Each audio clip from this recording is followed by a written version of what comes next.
Consider supporting Archaeosoup on Patreon for as little as $1 per month. Link available in the video description. Thank you.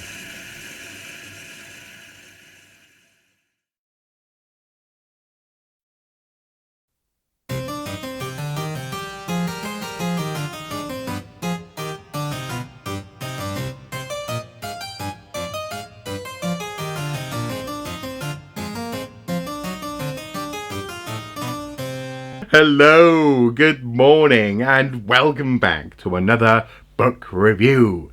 In this series, we review books. Except today, I'm not reviewing a book per se. I'm presenting to you, or I suppose for you, a 13th century poem, a medieval piece of writing that I have personally found useful and comforting and helpful in the past 18 months or so, following the untimely death of my mum, with the emotional and administrative fallout that comes from that. This poem sort of popped back into my head one day, and I'm not quite sure where or when exactly I first read it, but I sought it out once more, and it's such a wonderful piece of reflective writing. A very relatable piece of writing, and in that sense it was lovely to be related to by a fellow human being so many centuries ago.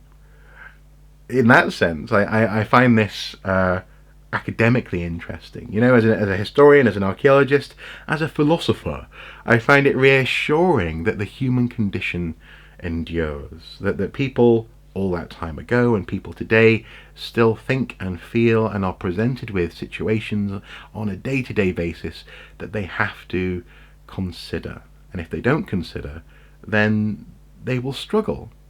And in that sense, this poem, the Guest House as it's called, is not by any means a state secret. This isn't an obscure piece of writing. People who advocate mindfulness often share this poem. People who meditate, people who do yoga instructors often share it with their classes. And so you may well have come across this poem elsewhere on the internet. It's certainly out there to be found. But if you haven't, allow me to humbly offer it up to you as an interesting piece of medieval literature, medieval poetry, but also as a really, hopefully, useful little thing, a little emotional exercise, a mantra almost, that maybe one day you will find helpful as well. So, the poem is called The Guest House. It was written by the Afghan-born medieval poet Mewlana Jalaluddin Rumi at some point in the 13th century. And it goes as follows. This being human is a guest house. Every morning is a new arrival, a joy, a depression, a meanness. Some momentary awareness comes as an unexpected visitor. Welcome and entertain them all, even if they are a crowd of sorrows who violently sweep your house empty of its furniture. Still, treat each guest honorably. He may be clearing you out for some new delight.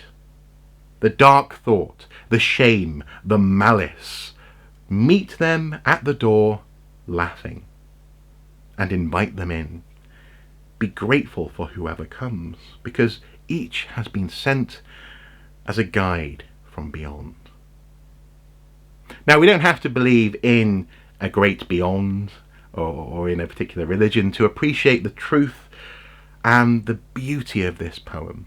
The reflections of this poet are relatable. We all are presented with daily, certainly throughout our lives, a myriad of emotions: joy, depression, meanness, dark thoughts, malice, discontent.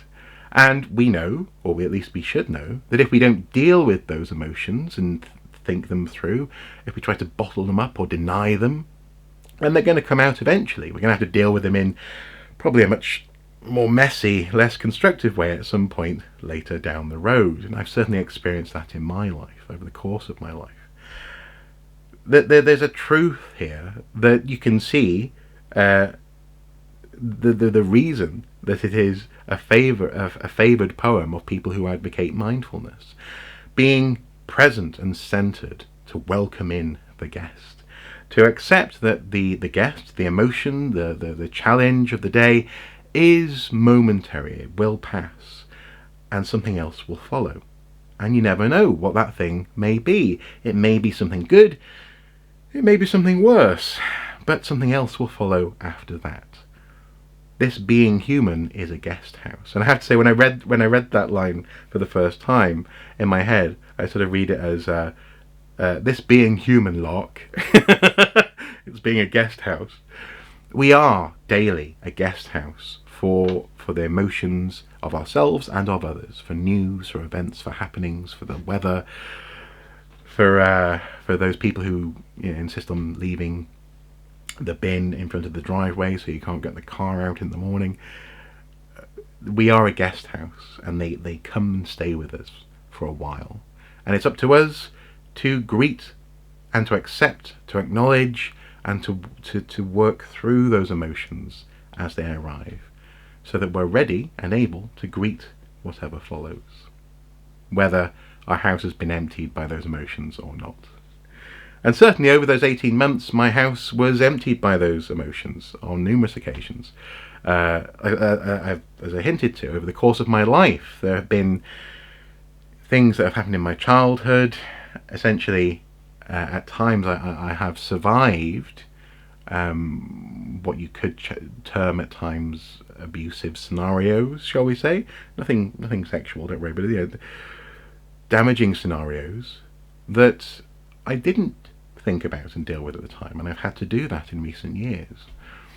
And so being reminded of this poem just at that time when my mum had passed was very, very helpful. And so hopefully this may well be helpful to you at some point as well.